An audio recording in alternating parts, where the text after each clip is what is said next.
से है और हिंदू धर्म शास्त्रों में शूद्र कौन है, कैसा और कितने बड़े बड़े विद्वान शूद्र कुल से निकले हैं, यह मैं आपको सिद्ध करने का प्रयत्न करूंगा। शूद्र कहते हैं जो बुद्धिहीन होकर के, मंद बुद्धि होकर के, आलस्य प्रमादी होकर के विद्या अध्ययन नहीं करते, उनको कहते हैं शूद्र। चाहे वो बालक ब्राह्मण का हो, चाहे क्षत्रिय का हो, चाहे वैश्य का हो अथवा शूद्र का हो। और यदि किसी शूद्र का बालक बुद्धिमान होकर के विद्या का अध्ययन करके विद्वान बन जाता था तो वो पूर्ण पूजा का पात्र माना जाता था। दोस्तों, इतिहास में सिद्ध कर रहा हूं, यहां पर बराबर ऋषि मुनि पढ़ाते थे शूद्रों के बुद्धिमान बालकों को, और इतने बड़े बड़े ज्ञानी शूद्रों के बालक हुए हैं कि आप कल्पना नहीं कर सकते। ऐत्रेय ब्राह्मण बहुत ही प्रसिद्ध ब्राह्मण ग्रंथ है हमारे हिंदू धर्म शास्त्रों का, और इतिहास इनमें बहुत ही विस्तार पूर्वक पाया जाता है। ऐत्रेय ब्राह्मण में आता है पंचिका 2 में, अध्याय जो 3 है उसके खंड में आता है, खंड 1 में आता है। आप श्लोक पढ़िए, आपको पता चलेगा। ऋषियो वै सरस्वत्याम सत्रमास तते कवशमेलुषम सोमादनयन दास्याः पुत्रः कितवो ब्राह्मणः कथं नो मध्ये दीक्षेर्षटति तेवा ऋषियो ब्रुवन् वेदोर्वा इमं देवाः। अर्थात किसी समय पर सरस्वती नदी के किनारे ऋषि लोग मिलकर के हवन यज्ञ कर रहे थे, और उसी समय पर इलूश का पुत्र कवश नामक ऋषि वहां पर आ जाता है। इन ऋषियों ने उसके लिए संबोधित किया है कि ये तो एक दासी का पुत्र है, ये यज्ञ कैसे संपन्न कराएगा हमारे बीच में बैठ करके। तो उसी समय वो सारे ऋषि फिर से कहते, इतिहास की घटना को समझाने के लिए ये चीजें इसमें आई हैं। उसी समय फिर सभी ऋषि कहते हैं, इस श्लोक का अर्थ बता रहा हूं, कि ये कवश ऋषि जो है इलूश का पुत्र है, और इसको इस संसार के सभी देवता जानते हैं। देवता का अर्थ होता है विद्वान जानते हैं, अर्थात विद्वानों में बहुत ही प्रसिद्ध और पूजनीय ये कवश ऋषि है, जो एक दासी का शूद्रा का पुत्र था। और ये कवश ऋषि इतना कोई सामान्य व्यक्ति नहीं था। इससे आपको यह पता चलता है कि शूद्र का पुत्र कितना उच्च स्थिति तक यहां पर पहुंच चुका था। इतना सामान्य व्यक्ति नहीं था कवश ऋषि। कवश ऋषि का नाम है प्राचीन आर्यों से लाखों वर्षों पहले से कवश ऋषि का नाम वेद के 10वें मंडल के अनुवाक 3 के सूक्त 30, 31, 32, 33, 34 में कवश ऋषि का नाम उपस्थित है। आज भी आप वेद उठाकर देखिए। कवश ऋषि ने इन मंत्रों का दृष्टा कहा जाता, कवश ऋषि को प्रचारक कहा जाता है। अर्थात इन सभी मंत्रों का इनमें जो सूक्त है, उनके सूक्त के जो मंत्र हैं, उनका यदि मंत्र दृष्टा कोई लिखा जाता, कवश ऋषि लिखा जाता है आज भी। और मंत्र दृष्टा किसे कहते हैं? अर्थात वेद में केवल मंत्र होते हैं और अन्य जितने भी शास्त्रों में श्लोक होते हैं। मंत्र कहते हैं विचारक को, और मंत्री कहते हैं विचार देने वाले को। आज जो शब्द है वो मंत्र से आया है। मंत्र होते हैं वेदों में। मंत्रों का जिसने अर्थ कर दिया परमात्मा की कृपा से, उसको कहते हैं मंत्र दृष्टा, अर्थात ऋषि। आपको ऋषि शब्द का अर्थ पता चल गया होगा। दोस्तों, कवश ऋषि मंत्र दृष्टा हुआ है। इससे बड़ी महानता और क्या प्राप्त कर सकता है एक मनुष्य, कि परमपिता परमात्मा की कृपा से उनमें ध्यान लगा करके समाधि में जा करके और वेद के मंत्रों का अर्थ जो निकाल ले, उससे बड़ी और क्या महानता हो सकती है। इसीलिए कवश ऋषि पूजा का पात्र माना जाता है। ये एक शूद्र की बात बता रहा हूं। आगे आइए, ऋग्वेद के 1 मंडल में जाइए, अनुवाक 17 में जाइए, सूक्त 116 से 126 तक जाइए। ऋषि का नाम क्या है? कक्षीवान, ओशिक का पुत्र। ओशिक था शूद्र ओशिक का पुत्र कक्षीवान था। ये इतने मंत्र दृष्टा था ऋषि, और एक शूद्र ऋषि बन जाता है, अर्थात इससे बड़ी महानता और क्या होगी। दोस्तों, इतना ही नहीं है हमारे धर्म शास्त्रों में, ये वेद की बात, इससे बड़ा प्रमाण देने की मुझे कोई आवश्यकता नहीं रह गई है। फिर भी मैं कुछ आपको प्रमाण देता हूं। गौतम सूत्र थे, और गौतम सूत्र में बहुत सारे प्रमाण हैं। आपस्तंभ में आपको एक प्रमाण देता हूं। आपस्तंभ बहुत ही प्रसिद्ध हमारा शास्त्र है।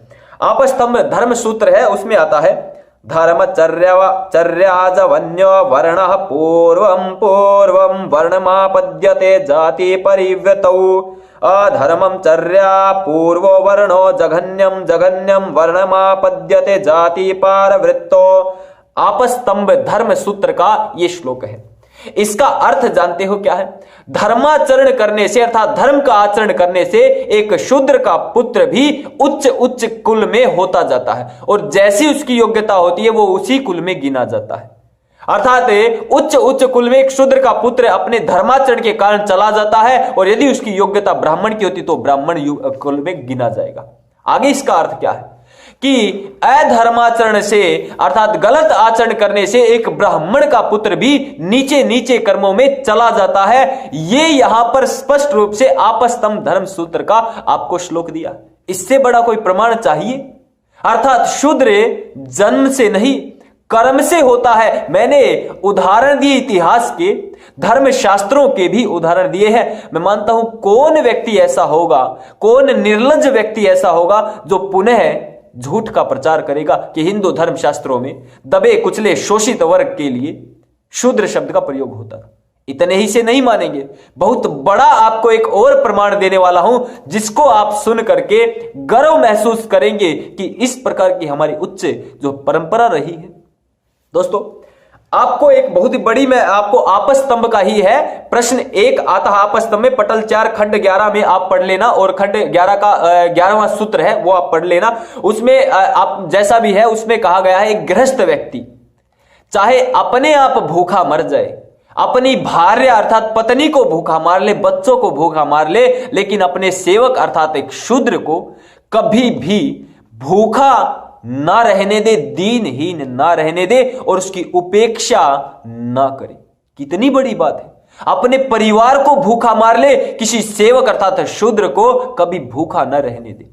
आपस्तंभ धर्म सूत्र में, गौतम में इतने गिनवा सकता हूं, वशिष्ठ शास्त्र में इतने धर्म सूत्र गिनवा सकता हूं कि आप कल्पना नहीं कर पाओगे कि ये सारा का सारा जो है प्रोपेगेंडा, दुष्प्रचार किया क्यों जा रहा है।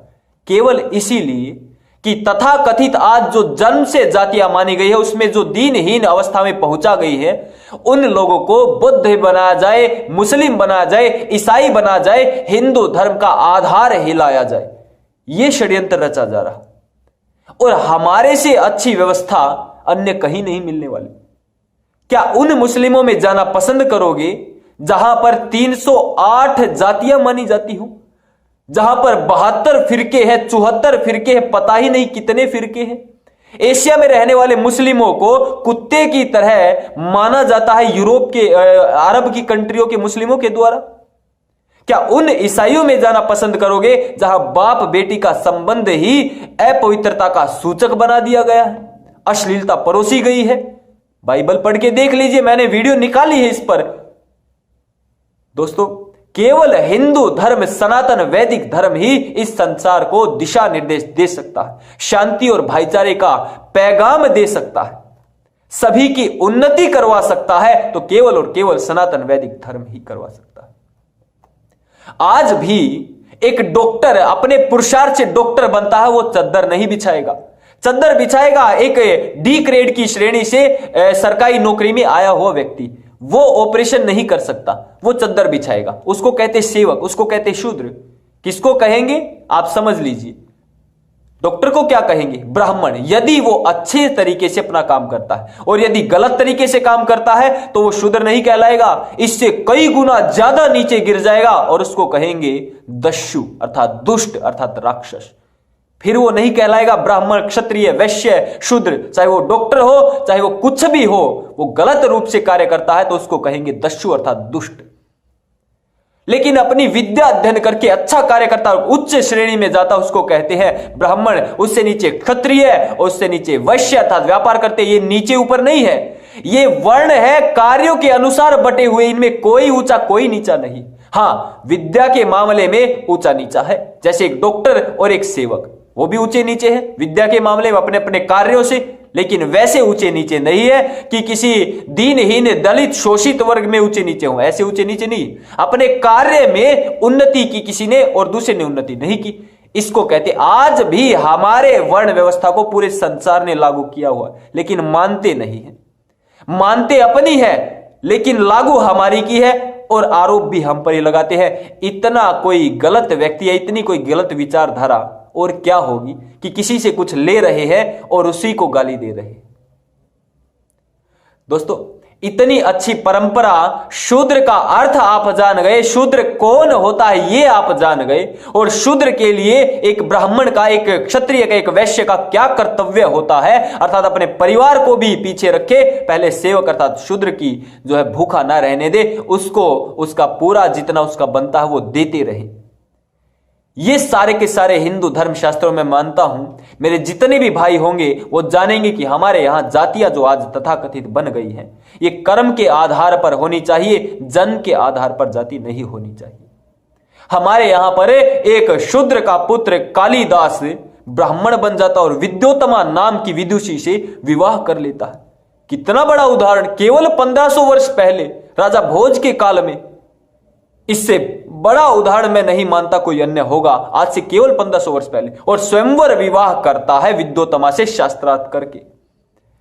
मैं मानता हूं इस वीडियो के बाद कोई भी जो आज तथाकथित दलित समुदाय अपने आप को शूद्र, दीनहीन, शोषित, दबा कुचला मानते हैं, शोषित मानते हैं, अथवा अपने आप को एक बदनामी वाला सूचक रूप चिन्ह लेना चाहते हैं और बुद्ध धर्म में चले जाते हैं, वो बहुत ही गलत कर रहे हैं। अपने ऋषियों की परंपरा, अपने पूर्वजों को गाली दे रहे हैं। मैं केवल इतना कह सकता हूं, अरे हमारे साथ जुड़े हैं हजारों युवक जो आज तथाकथित दलित समाज में है। राहुल आर्य अर्थात मुझे दिशा निर्देश देने वाले 3-4 युवकों में से एक युवक आज जो तथाकथित दलित समाज माना जाता उनमें से है।